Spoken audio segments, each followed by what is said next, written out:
Assalamualaikum warahmatullahi wabarakatuh. Satu doa hampir semua orang perlu.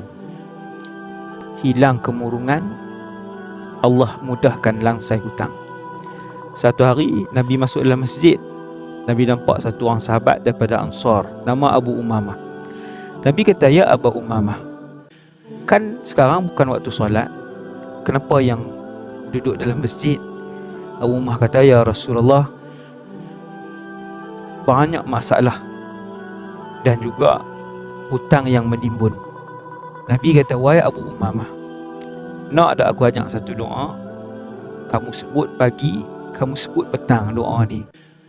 Allah akan hilangkan kemurungan kamu, risau, sedih, gundah gulana. Allah akan mudahkan kamu menyelesaikan hutang."